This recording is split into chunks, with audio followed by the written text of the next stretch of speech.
Happy birthday to you. Happy birthday, dear Annabel. Okay. Happy birthday to you. Yeah, yeah. Oh my God, that was really good. Make a wish. Wait, should I make a picture? Wait, let me take a picture of it. Wait, what should my wish be? For posterity. What should my wish be? Well, you can't tell me what it is. Woohoo! Yay! Happy birthday! It's my birthday. Let's get And we the got champagne bubbles. open. Oh, I have a feeling we're going to get it easier than last time. Whoa! Happy New Year! scared the shit out of me. Well, so, how are you feeling on your birthday? Good. It's 2 days before right now, so the festivities started yesterday, you said? Well, I mean, not really. Yesterday was one of the worst days I've ever Okay, had. let's not talk about yesterday, but the festivities have started. The festivities started at the end of my absolutely shit and horrific day yesterday. Right. Which was actually a blessing. Which was a but blessing. Didn't feel like it at the time. Did not feel like it at the time. I like how we're not going to use a plate. We're just going to eat the cake. We're just gonna... just like this, Exactly. basically. with 2 forks. And so it started yesterday when I saw that bunch of wildflowers, which cost 3 times the amount that I would usually ever buy flowers for myself.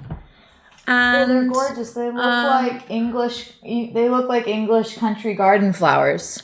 yeah, love that the wildflowers are some of the most expensive you can buy, despite the fact that they are in fact wildflowers. So I bought those for myself, and I thought, happy birthday, me. It starts now. Happy birthday, you. Cheers. Cheers. Love you. Love you too. Yummy. That's good. I wonder if they can hear the bubs. You hear the bubs? So, I've been having some drinkies. Had some wine last night. You did? Yeah. A full glass? Or just a swig I from the had bottle? two- just go, go, go, go, go, go. No, I had 2 little, like, ramekins almost of wine. Dixie cup? Probably accounted for around a half a glass of wine in actuality. But spirits, not really sure. I mean, it's a shame. Gin and tonic's my favourite drink. It is? Yeah, love it so I much. can't do gin. Why? God, it's intense. Yeah. It smells. Oh, God, I love it. It's one of my favourite things in the world, a good gin and tonic. My mother-in-law loves a good gin and tonic. You know, in England, they call gin mother's ruin. Maybe it's an English thing then. Gives you depression. Some people feel they get depressed the next day. I'm not laughing at depression. I'm just laughing at thinking of you and my mother-in-law having a gin and tonic together. I would love to have a gin and tonic with her. She's coming to visit. Oh, actually, hold that thought. Yeah. Listeners, this week you're not getting the podcast that you asked for, but you're getting the podcast you deserve. Yes. You mangy mongrels. I'm glad you said that. Our guest had to postpone, so we're going to be saving our questions for the... So in 2 weeks... So this is obviously, we knew this was coming with a guest. It's not always going to be straightforward. It's not always. And then maybe sometimes we need to have backup guests just in case, you know, because it's... But don't tell the guest that they're a backup guest. When, No. We can't do that. No.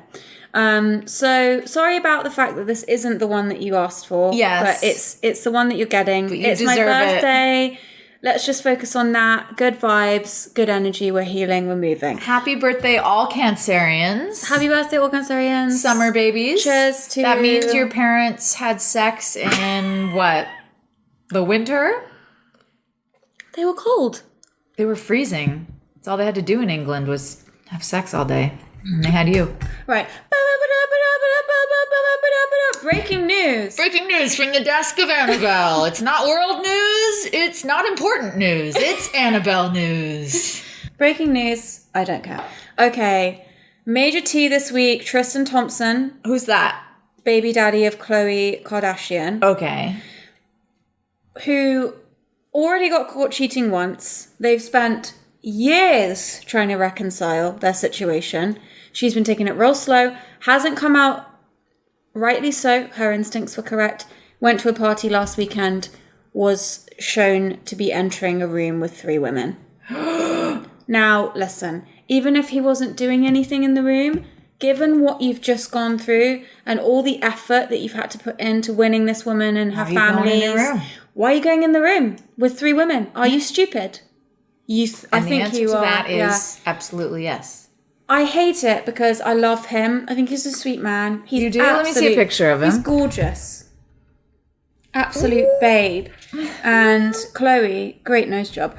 So that's one bit of news I wanted to share with you. And what is her reaction?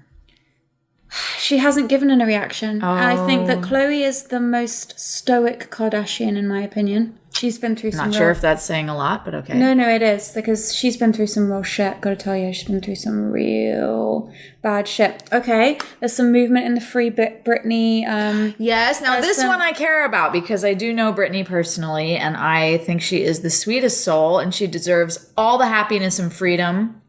So Free Britney. So what's going on with Free Britney? There have been all of these court hearings to try and get her out of her I can't say this word. Conservatorship. That's a word. Conservator.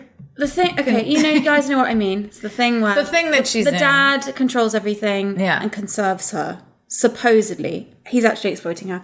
So she finally got the chance to speak in court for the first time in, I believe, ages, and she was like, I have literally been gaslit beyond belief. I'm traumatized.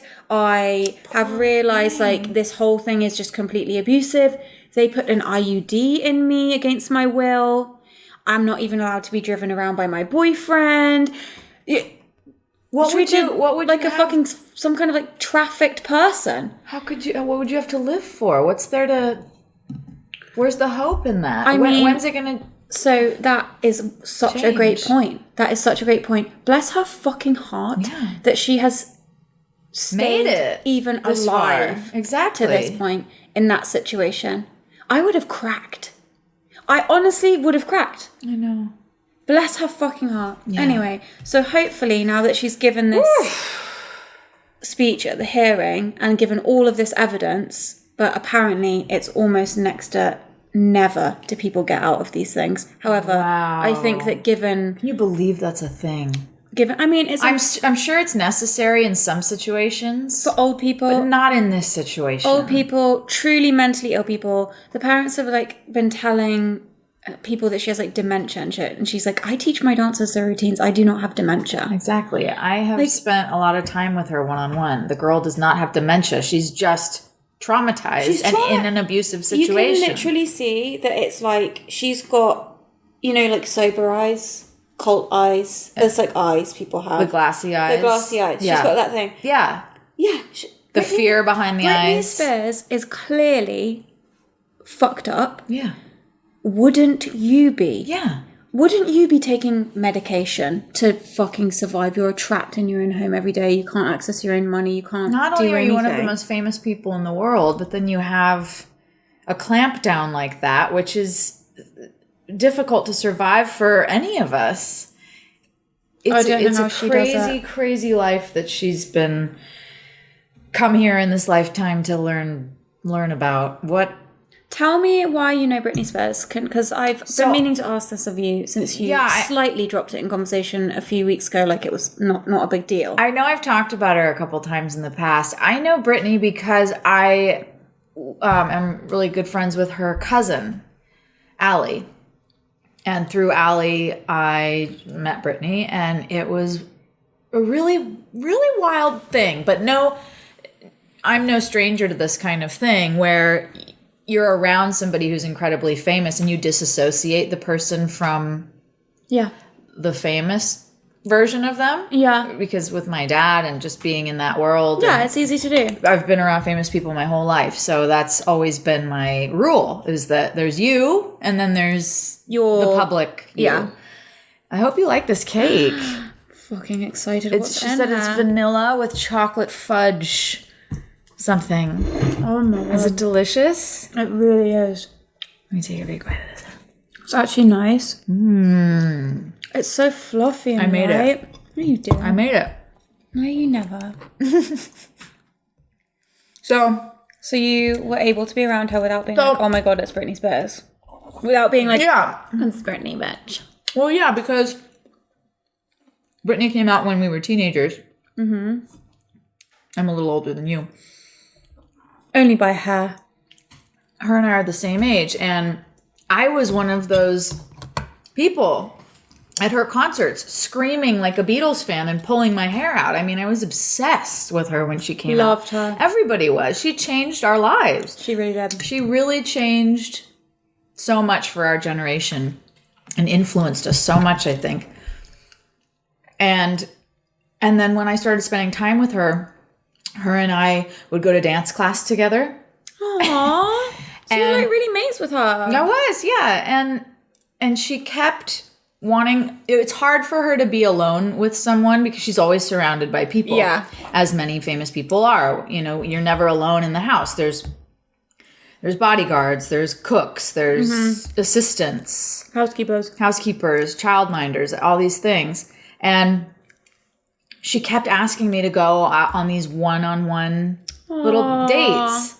And so I remember one time we went to dance class, a lot of times we went to dance class, and it blew me away because she's just a girl. She's just a girl, just like any of us. She just wants to blend in and be a human. And we went to the class. But it's a strange thing because it was a self-esteem issue for her that I saw. And I recognize it for myself as well. So I say this with compassion. She didn't want to take dance class with everybody in the general class, which is understandable because people would be staring at her. Fine. Yep. So we would go up into this private room. Okay. That was at Millennium Dance Studio. I don't know if you've ever been there, but look, there's a private room on the upper level where you look down on the dance class so that whoever... You look down on the peasants. You look down on the peasants because if you're Michael Jackson and you're auditioning dancers and you don't want them to see you... And you don't want anyone to see what you're doing when you're Michael Jackson. Or in sync, whoever's auditioning the dancers, casting directors... goes up into this room. Into the private room. And that's where we would take dance class. Hey, pass me that. And it was... This story's getting bloody good. And... Thank you. And so, yeah, we took dance class, but in that private room a lot. And she'd say, oh, go in front of me. And she wouldn't want me to watch her dancing. Aww. But it's like, girl, you're the best dancer in the world. Fucking come on. I know. You know? Those abs she had. Own it. Wow. Oh my God. With the snake. Remember that snake? So that was, the snake. So that was pretty funny. That was a pretty funny How long experience. was your friendship with Britney? My friendship with her was about a year. And then year what and a happened? half. Why did you stop being friends? We stopped being friends because she was having a really hard time mentally. And was this during when it was all kicking off? yes. Okay. It was after the shaved head and the umbrella with the paparazzi. Was that an umbrella she was hitting people with or something? Yep, iconic moment in my opinion. Did you watch the documentary yet? No, I can't yet. You gotta watch it. I know I'm going to be so emotional. It is emotional, yeah. But you must watch it.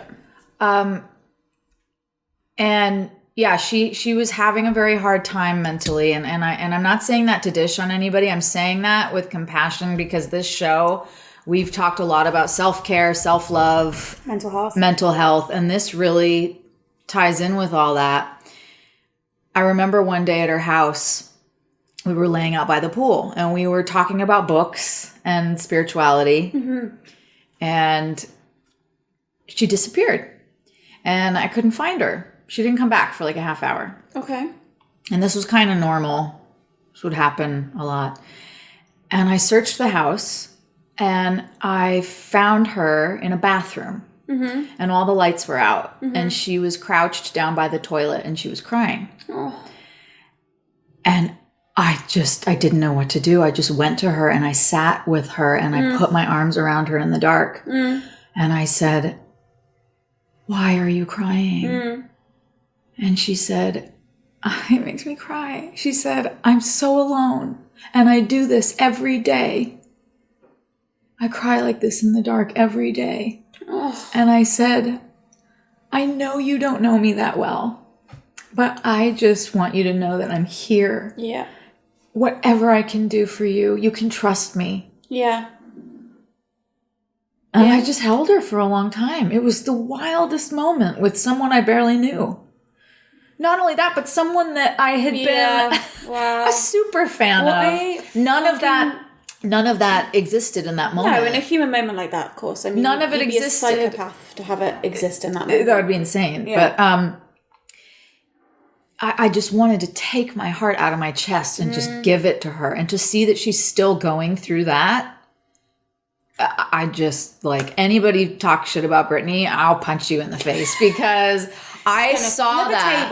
I saw that from the inside, and let me tell you how intense that situation is. There would be days where I'd have her in my car and paparazzi would be running red lights to catch us, putting everyone's lives at risk. Scum of the earth, aren't they? Paparazzi? Scum of the earth. They would be on my car hood. One man was getting in the car with me. His camera was in the car. And I looked at him in the eye, dead in the eye. And I said, what are you doing? Yeah. Just like, as a human being, what are you doing? Yeah. And I stared at him, and he like slowly pulled his camera away and just backed out of my car. There was another day where I was leaving her house, and they were convinced that she was in the car with me. And a helicopter followed my car for 2 hours. So bizarre. But what stopped you being friends, that you got too close or something? Was that her dad stepped in.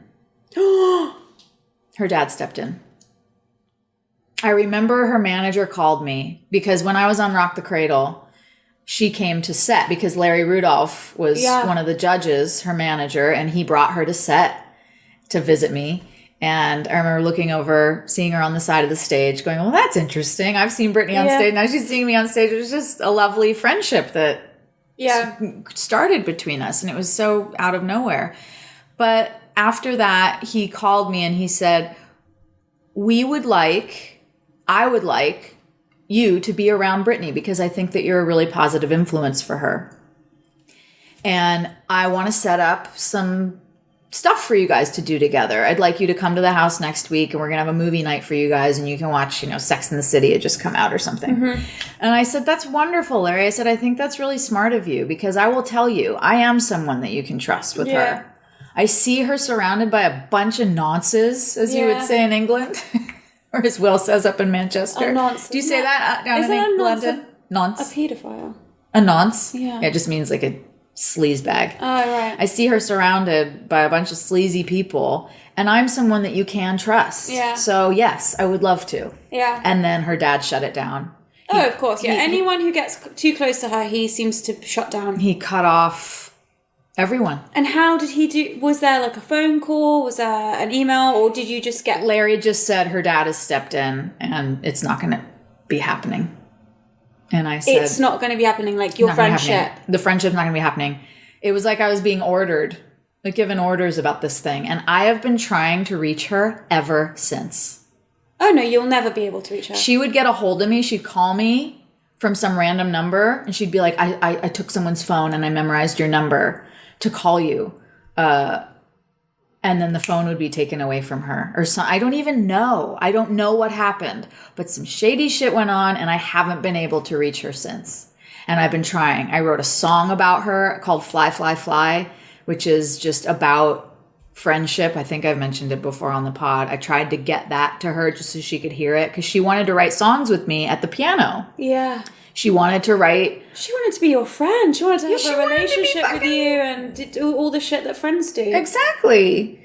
And it just wasn't going to happen. And I'm still trying to get to her. You will. When she gets out of this, I cannot wait to see the person that she's going to become when she gets out of this. I can't wait to see her be the person she was born to be. I know. Do you know what I mean? That was robbed from her and stopped in her tracks. Like...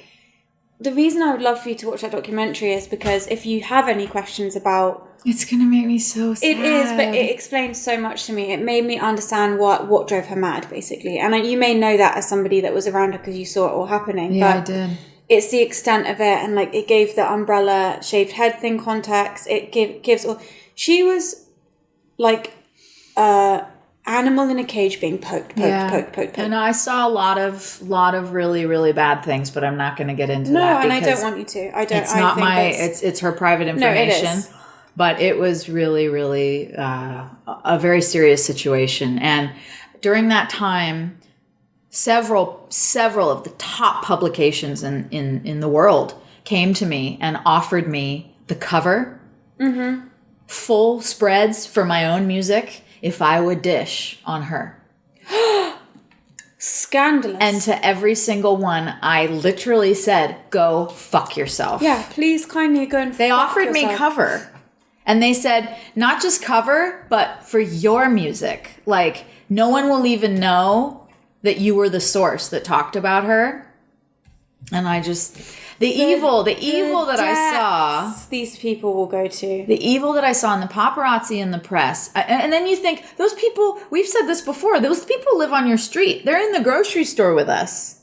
They walk amongst us. There's no humanity in it. They don't care if the person lives or dies. No, they really don't. If they died, it would be better because they would sell more story. Yeah, I mean, that week. And they can keep the story going for years. John Benet Ramsey's still on the cover of magazines. Yeah. Anyway. Fucking hell, Lucy. So, free Britney. You've been sitting on that little fucking nugget. Jesus H. Free Britney. Speaking of all this, Britney. I out-crazied a crazy person on the street just now outside your house. What? There were some crazy people, and I saw them in my Was it that group down there? What were they doing? I was watching them out the window. I think drugs. Crack. Something. I And was nude watching them from the window. You're always nude watching everyone from your window. I know. People are worried about people watching them while they're nude in their houses, but what in this neighborhood you should be worried about is me nude watching you. You don't know I'm watching you. But I am. So I have this tactic with crazy people where I will out crazy them to get them to leave me alone.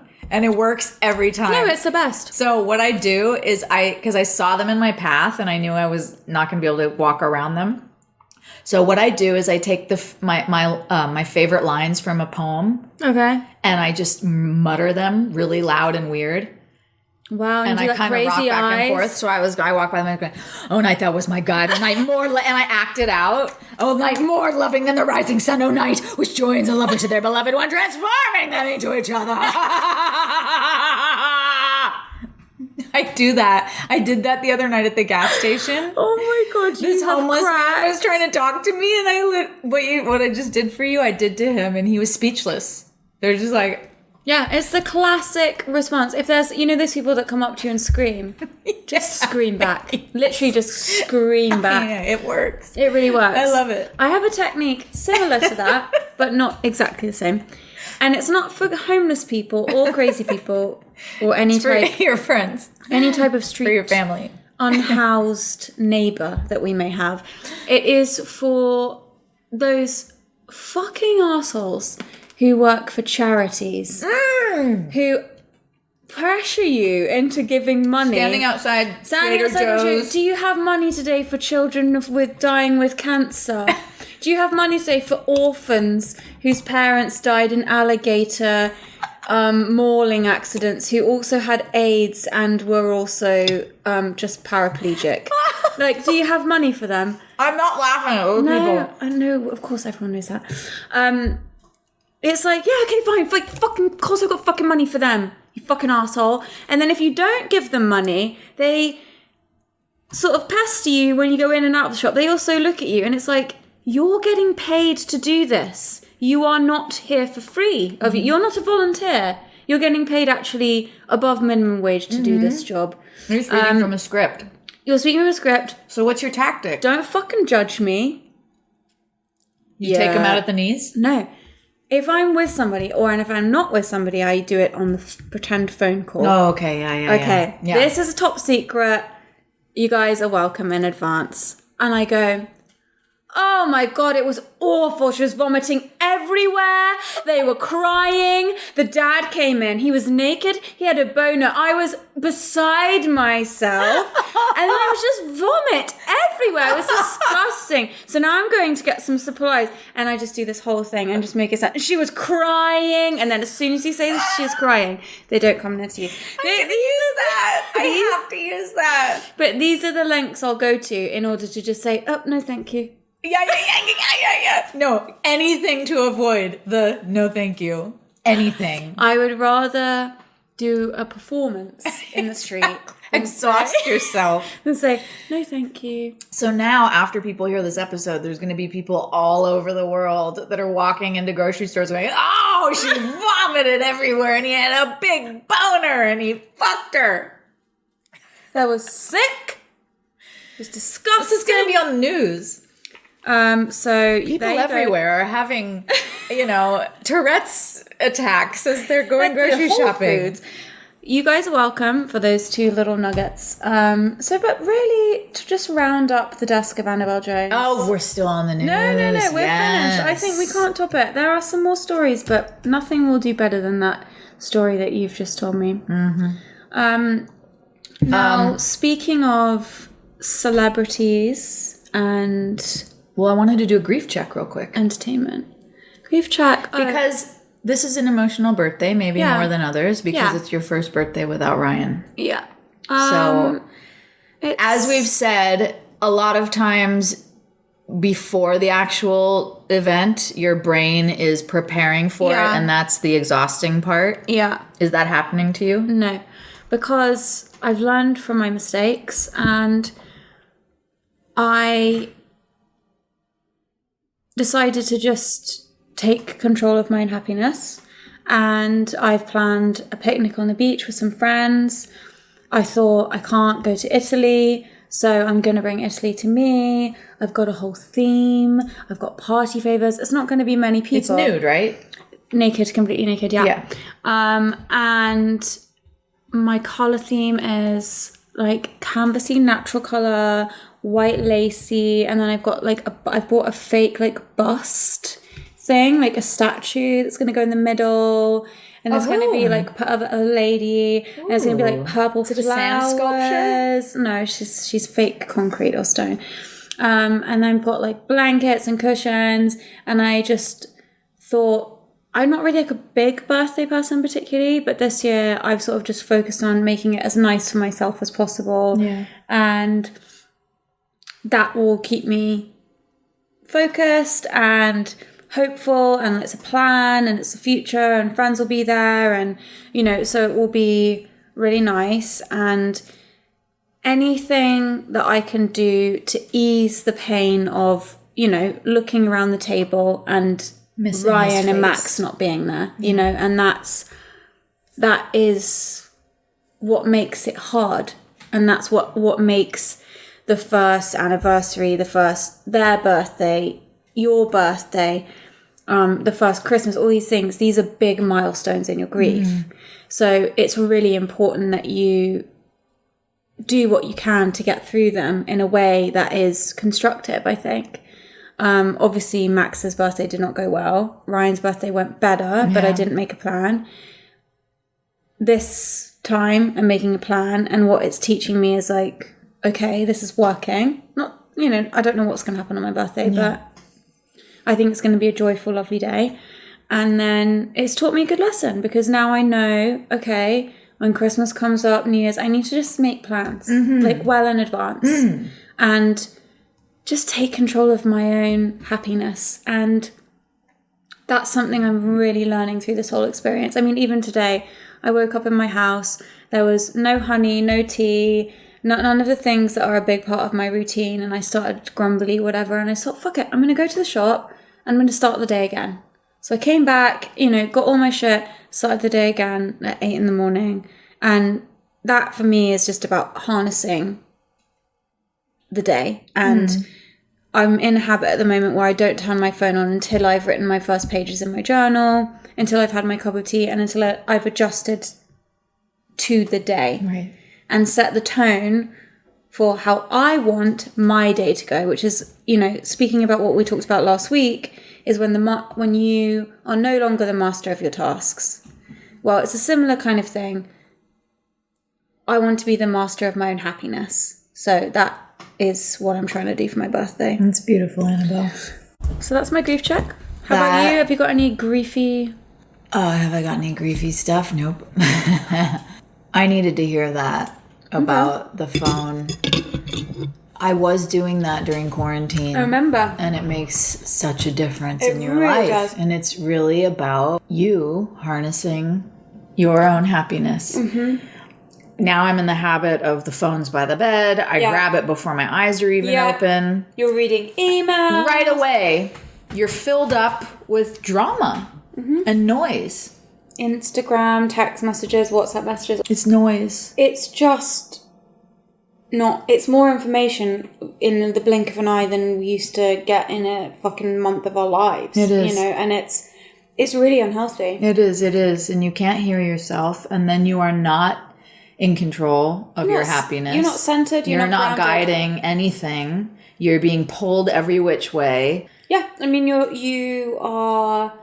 It's aimless. Burst wide open before you've had a chance to even acclimate to, is it sunny outside? Right. How does my body feel this morning? Yeah. Did I dream?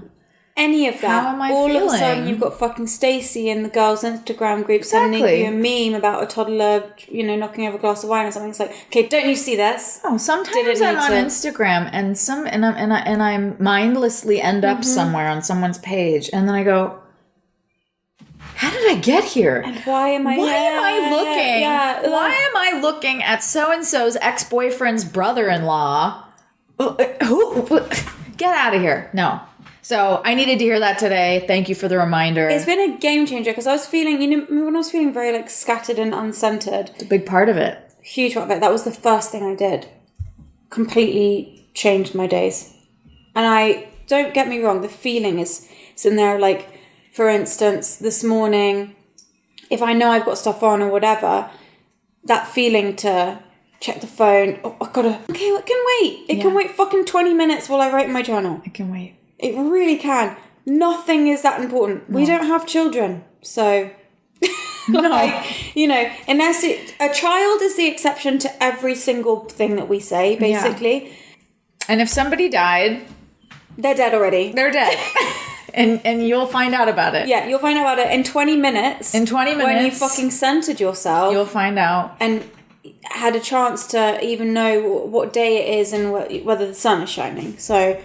That's been a big, big lesson for me. Yeah. But yeah, so I'm feeling good about it. I know it's going to have its moments, and you know, Ryan made my birthdays really special. They were special because he always made a plan with me, and that's something he taught me that I can give to myself. Oh yeah. So, may have bought an inflatable clamshell with a pearl, which I don't understand. Are you do you get inside of it? Yeah, you get so inside. It's big. Yeah, it's big. Yeah, just wanted to. So what if it deflates on you? It may do, yeah. That's life, baby. So that's what I've been doing. Tell me about yourself. The television show I've been working on it for a year and a half is now going into pitches to get sold. Unbelievable. So exciting. It really is unbelievable. It's I'm so proud of it.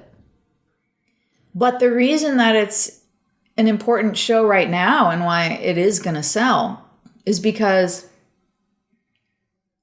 you've heard me say it's based on my grandparents' love letters from World War II. And this is the letters that you only have one side of them.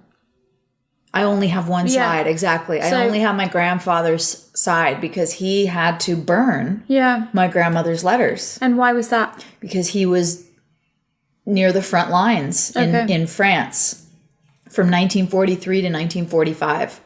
So he was on the beach at Normandy. And why did they have to burn the letters? Because they didn't have room to carry them with them. Wow. They were walking through French countryside with just their backpack and their gear and their weapons. Yeah. So he couldn't save them. And he mentions it a couple times in the letter. He says, I'm devastated. I had to burn all your letters. He talks about it. But, in pitch meetings, they always go, well, why now? Why now? Well, I'll tell you why. Because this last year, we really learned what it is to be connected. Imagine a time in another crisis, World War II, which the pandemic was like a war in a lot of ways. Imagine a time when you didn't have your little phone screen to see each other's face every day. When somebody couldn't text you and expect a reply in 30 seconds.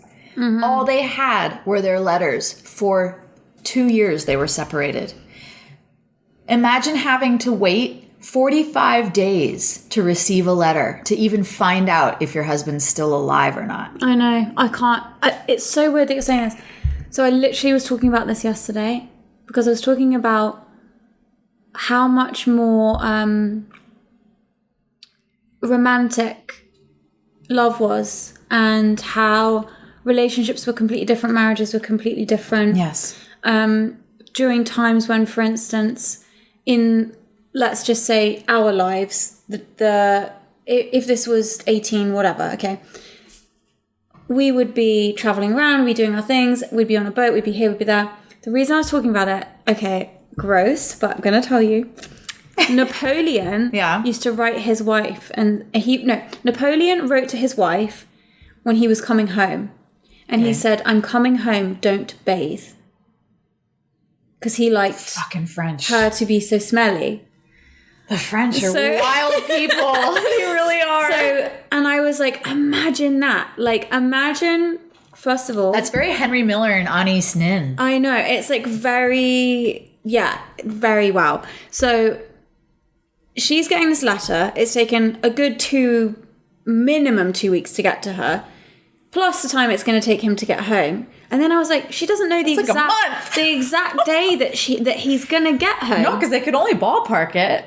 And then I was like, God, imagine that. You're like, I know he's going to be home at some point this month or this week. And then you don't know. And they walk in the door. And it's like, you don't have texting all day. You don't have these things.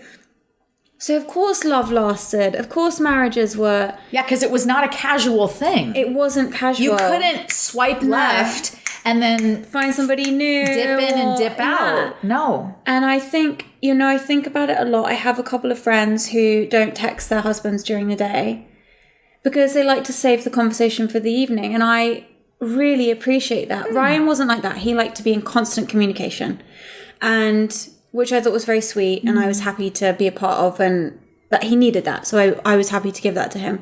But I love the idea of, okay, see you. And then at night we catch up.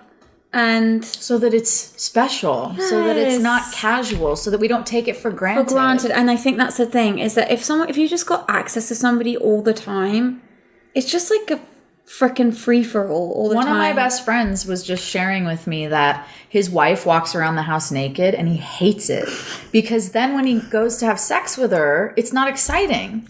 Oh my God. Isn't that interesting? The other week I was thinking about that too. I was like, okay, I think that maybe in the future I might not, just because I'm like a very happy naked person. Me too, yeah. Things are just flying everywhere. She's naked in the window when you look up at the house. 24/7. And I was like, surprised we're not nude right now. Oh my God, let's do a nude poddy. Let's do a nude Oh my God, let's do a nude pod. That would be very iconic.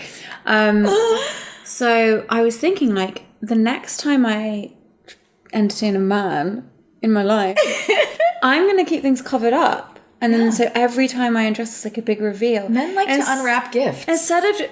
Love that. Yeah. Birthday theme. And women. Women like to unwrap gifts too. Women more than men, I think. So I'm just, instead of my big gazungas just flobber-dobbing all over the place. Just giving them a preview. Me just fucking slithering about the place. Slipping and sliding all over. And I am, let me tell you. I am going to keep it wrapped up. Dry as a bone. No, not dry as a bone, but just secretly. Just trying to make a comparison to the slip and slide. So it's like, never mind. Is it dry? Is it dry as a bone? Maybe not. Maybe not. Is it? You don't know. A juicy surprise? Maybe not. know. Woo! We're gonna find out. Exactly. And that's how I want my life to be. We're not talking all day. I'm not flobber-dobbing my tits around. No. It's private. And you will It's contained. you will really appreciate it when it is given. Do you pee in front of Will? No. Okay. We have a rule. Okay. Doors closed. Bathroom stuff always. I told him, never are we allowed to have a door open for anything like that. Okay, so I love that. So Because I'm old-fashioned that way. I Yeah. truly believe there needs to be separation. I think the key to a happy marriage is separate bathrooms. well, then maybe even bedrooms, actually. I love that. He said no. He shut that down really quick, but I did try it. No, you have. You have. I recommended separate houses because we have different design taste.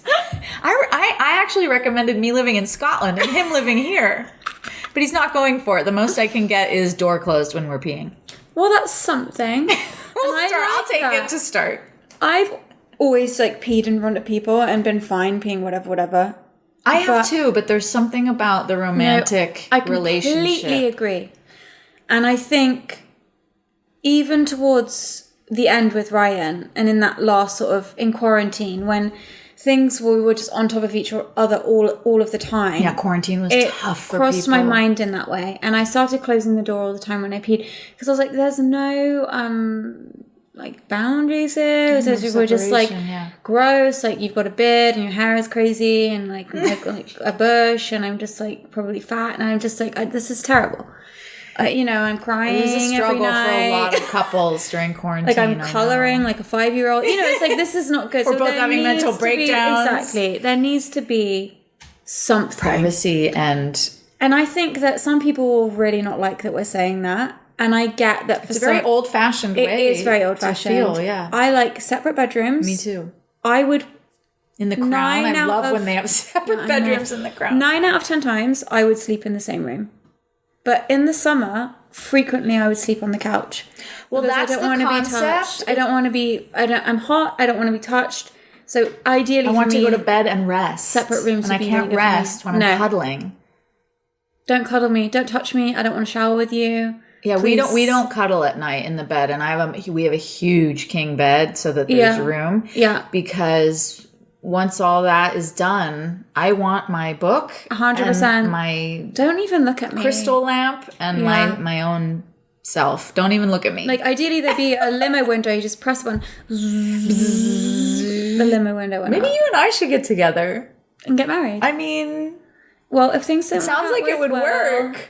I have this conversation with every one of my girlfriends. oh great, so you're cheating So, on me. I'm sorry, I'm You're already cheating on me already. You. Yeah. I'm cheating need on the more last champagne. girlfriend I said that I was going to marry. So you tell all your girlfriends if it doesn't work out with their men that you're there? No, I just think it's a great plan. It is. Just live. You have a Like they say in Romeo and Michelle. Swear to God, sometimes I wish I were a lesbian. Do you want to try and have sex sometimes to see if we are? What? Yeah, right, Michelle. Just the thought of having sex with another woman creeps me out. But if we're not married by the time we're 30, ask me again. Okay. I just think for me, I love a companion. And you know how artists love to have a muse? Yes. Well, that's me. I've got to have a muse. I like it. I like to have a man around. I like to look at them. They're sexy. I like to fuck them. I like to hear them talk. I like to be in a fight sometimes. I like to cook dinner together. I like to just do boring things together. Like, let's go and get some groceries. It's nicer with somebody else. Do you want to go for a walk and talk about sweet nothings? Yeah, sounds great. Yeah. I love companionship. I do too.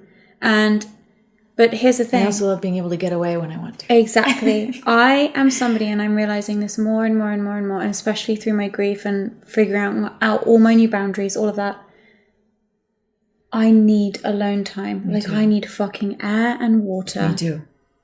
And when I have alone time, I'll give you everything. Oh my God, I'll give you everything. And If I am you get in the way of my alone time, I can't stay with you. But if you give me that freedom, that's how you are too. You will get the best of me. Yeah, exactly. Every time I come to you and I go, oh, I've got all these great ideas, I've done this thing, the whole merch thing, everything, all of that, all the designs. I'd gone that day and spent the entire day alone. just following. Went on a path here, I went to lunch here, I went to this thing, just followed my instincts and wandered around and had a beautiful that sounds day. so wonderful. You had a date with yourself. I had a date with myself, and I try and do that a lot now. I mean, obviously, because I don't have a choice. You're completely alone in the world. No, you're not. No. I'm surrounded by absolutely love. not. No, I'm not alone in the slightest. No, but I'm just saying, like, you know, obviously now I don't have a husband, Right. So, and Ryan liked to be in constant communication. I couldn't go a day on my own unless I had pre-planned it with him, and even then, it was very hard for him. So Yeah, that's this a very is tricky thing in new- my relationship right now. Okay. Yeah. So I think it's a thing. I think that some people need tons of communication. Yes. And to be with people all the time. Some people need to be alone. I came back from that alone day and I had all of these great ideas. I set up our store. I had all of these design ideas. And instead of feeling manic and like tired by the experience, I was energized, happy. And it was in direct correlation with the fact that I'd spent the day in quiet alone. Yeah. And it taught me a huge lesson. And that's why I've started turning my phone off and not turning it on until I've given myself that little date with me in the morning, my little tea date I have with Yeah. myself and my journal. And then I'm great. And when I had that terrible day yesterday, I genuinely think if this had been any other time in my life, I would have had a fucking mental breakdown. I had a shit day yesterday, you guys. Literally everything that could have And gone. I started it. No, it wasn't your fault. You didn't start It opened with me. It opened with Lucy, and it was just from the moment from 8 a.m. until 4:30 p.m. It was like every single one of my boundaries was crossed, which wasn't you. Every Yes, it was. single, every button was pushed, and somehow I didn't cry. I didn't freak out. And I think these lessons that I've learned. She just sent a dead horse's head to my house. No, oh, come on. No, I didn't. I sent you a text message that was very direct because I had centered myself. I wasn't in some dizzy space. No. And I think that that's why I was able to get through the day. And one of the most beautiful lessons that Ryan and Max have given me through all of this is, I mean, there have been so many, but this is a big one, is alone time and setting that time for myself is making me the absolute best version of myself. And I don't think without this loss and solitude, I could have ever become the person I am becoming. You know, I feel the strongest, the most powerful, the most grounded, centered, empowered, kindest, calmest version of myself that I've ever been in my life. And I wish it hadn't taken this I know. to get me to that place. I know. And it's fascinating that, as I've shared on the pod before, when Ryan did come through to me after he passed in the seance that I mentioned, that's exactly what he said. He said part of what's happened with me leaving is that I had to. That is so hard for me I know. to grapple with, but I'm not the only person in Ryan's life that is having this experience. People as close to him as me, family, friends, are all having this experience with Ryan, where the lessons that he's left us with and the lessons he continues to teach us could never have been learned any other way. No. And it's really hard for me to understand that and get my head around it. That's the beauty in death. I know that's a tricky thing to say. It's 'cause very tricky. And it's hard to anyone who's even talk about. Anyone who's going through death goes, well, fuck you. You don't tell me how to feel. And everyone because grieves differently. Everyone grieves differently. But there is beauty in the process. You really There just can. is. In the face of something that feels as though it was designed to destroy you, you can become the best version of yourself. Yeah. But what got us to this is that mindset, I think, that has taken this to get me to this place. Genuinely, I believe that during the time that your great-grandfather was alive and these marriages and this life and this whole thing was happening, this was much more people's way of being. Yes.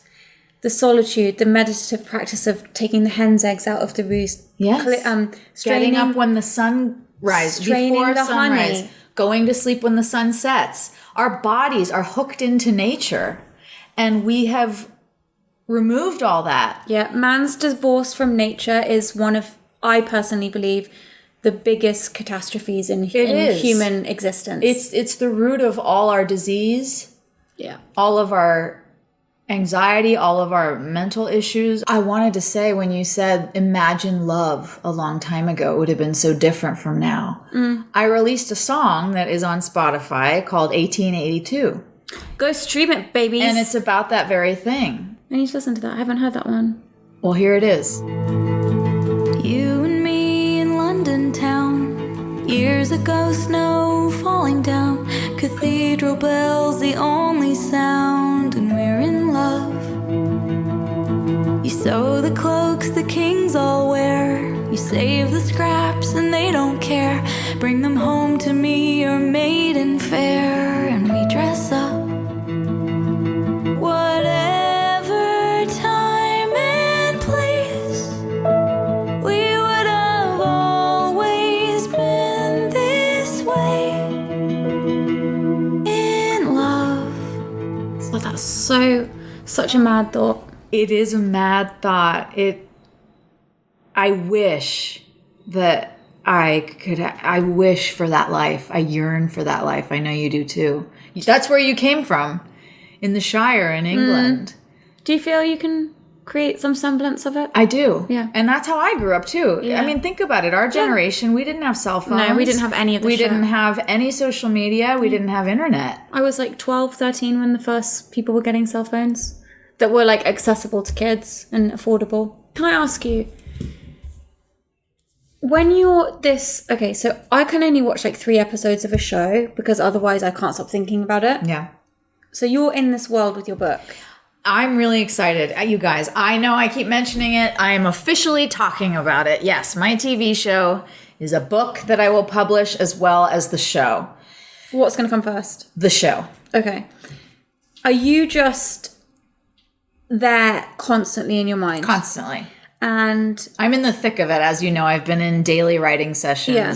Long ass days, but it's so thrilling to me that I could do it forever. I am having the time of my life. And the best part about it is that for years, people have talked me out of it. who? Give me their addresses. I just want to talk to them. Yeah, I'll explain this. If you're not in the entertainment industry, here's what happens. So anytime you watch the Oscars, anyone who wins an Oscar, any director, writer, whoever gets up on that podium says, most times, this project has been 10 years in the making. This project has been 15 years in the making. You hear it over and over again. I've been working on this project since I was 16. Oh my fucking God. That's when my grandmother gave me these letters. So a year ago. So a year ago. So you've got like this wad of World War II letters. Yeah, 63 of them. They're absolutely incredible. Not only do I have that, but I have other family artifacts. I have my great-grandfather's suicide note. Whoa. He hung himself in the barn. Yeah. I think about it so much. Don't know why, I just do. He was a gambler. Mm-hmm. I've talked about it, haven't I? I know, you've talked about it. I'm repeating myself. No, it's Sorry. good. No, you have to give it context. That's fine. And I have a German helmet that my grandfather took from the beach in Normandy. Whoa. Fuck me. And it's got a swastika on it. No, it's a green helmet. I'll post a picture of it so you guys can see it. He took it from the beach, and I posted a picture of it on social media, and I just said my grandfather's helmet from World War II. And the reason I know it's German is because I got a ton of comments going, "Why do you have a German helmet?"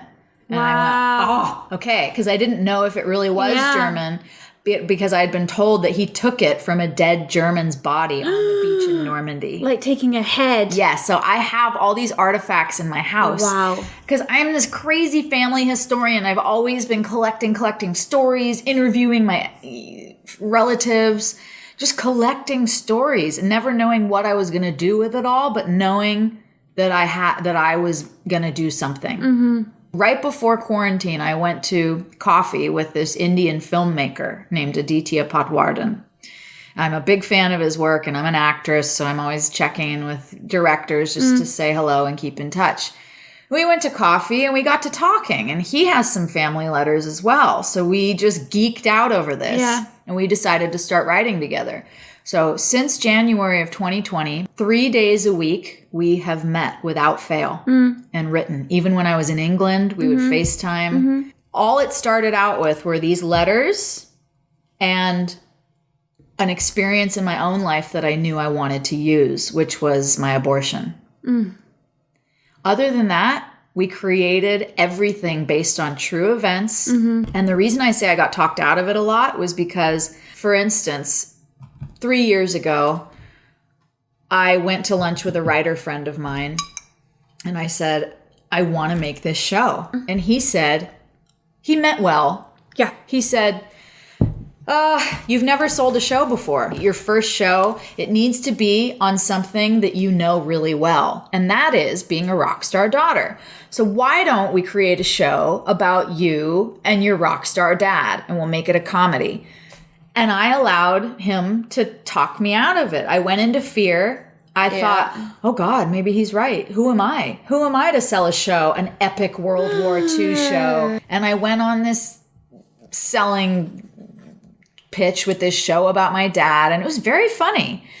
But now I'm in a different place with myself, and I will not be talked out of what I know I want to do. This is the story, actually, that I know best. This is in my heart and soul. It's so healing. I'm understanding so much about myself in connecting with my family members that I've never from 100 years ago. Is it giving you a longing feeling of wanting to know them and meet them? Does it make you sad? No, at all? I feel like I do know them. Okay. I'm spending time with them. And the reason that I'm a storyteller and an actor is because I'm obsessed with taking people that are in the shadows, average lives, quote unquote, people that never accomplished anything, quote unquote, pulling them out of the shadows, shining the light on them and telling their story, giving them a voice. So my grandfather, who committed suicide in 1940 because he owed money, he had gambled the farm away in a card game.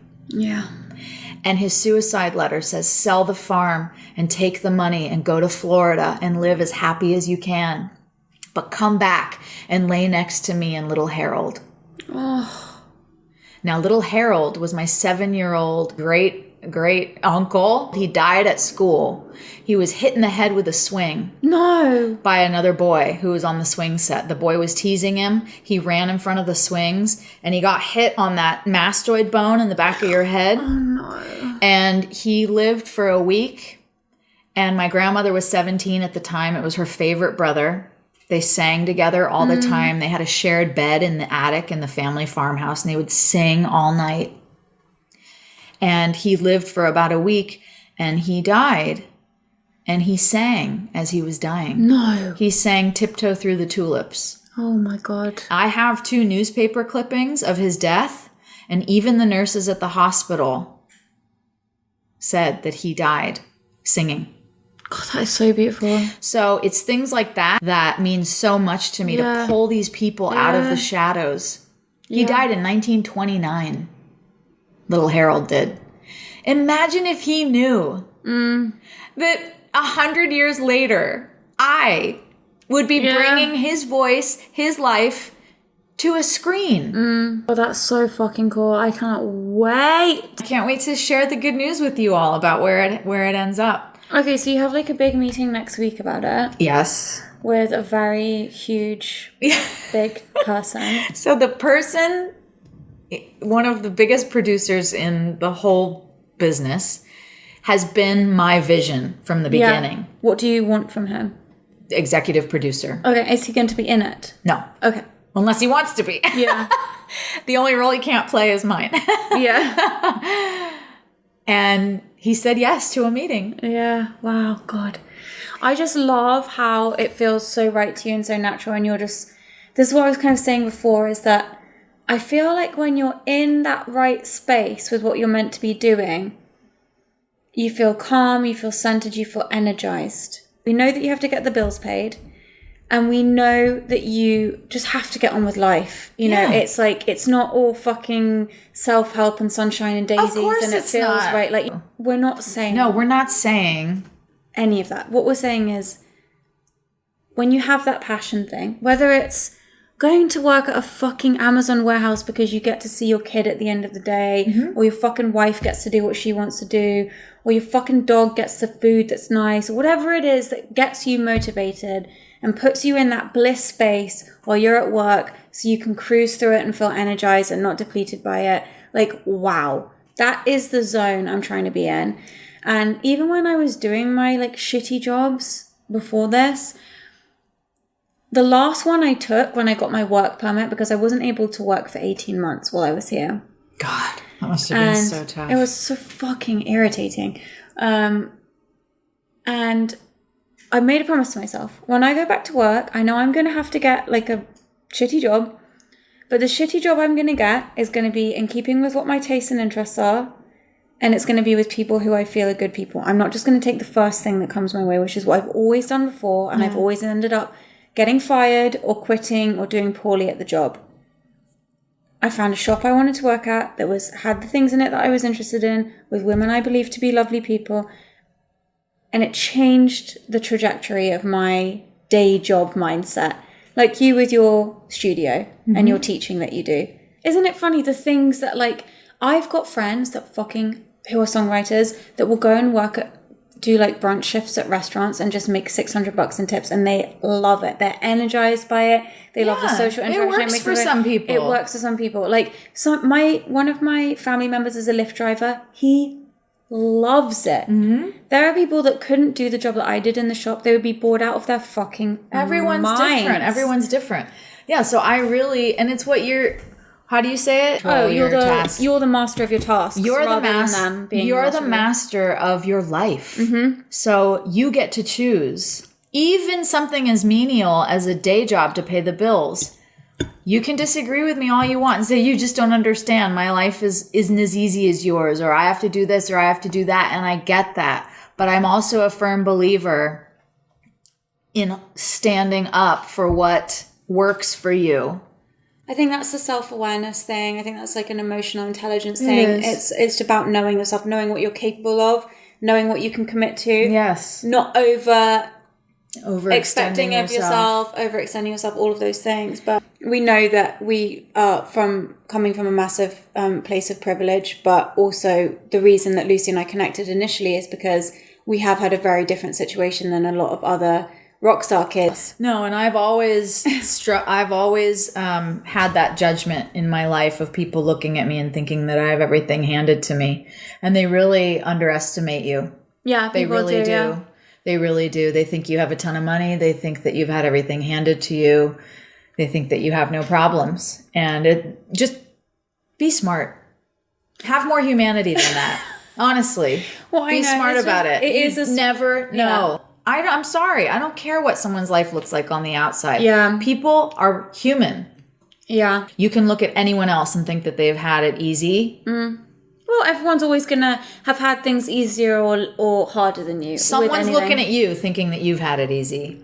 And vice versa, you know, it's the grass is always greener. But me and my sister Sarah laugh now so much because we like to joke that we have trust funds and that we're trust fund babies because we have a trust now because the estate turned into trust, and we get like such a nominal amount of money from it every year. But I love it when I get my little email. I'm like, oh, my trust fund just came in. And I'm like, let me pay for this sandwich with my trust fund. Like I love now after the life I've had of just being like, my fucking dad gave me jack shit, that piece of shit. Like now I love to tell people I have a trust fund. That's amazing. Just because I'm just like, yeah, you think I have a trust fund? Well, I do. Rolls off the tongue. Yeah. It's what I deserve, Lucy. Yeah. So happy birthday, Annabelle. Birthday girl. Enjoy I'm gonna the be beach. 33. Please post lots of pictures for everybody to see from your beautiful beach party. It sounds like it's going to be stunning. It's going to be nice. And even if the thing I love about the beach is even if it's cold, I still like it. Yeah. So if it's sunny, I'll like it. I'll be wearing a bikini. If it's not, I'll be wearing a hoodie and I'll be cozy in my little area. Yep. So it's good. I'm looking forward to it. Happy birthday. May your year ahead be overflowing with all things beautiful and delicious. Thank you. I love you. Jinx, you owe me a Coke.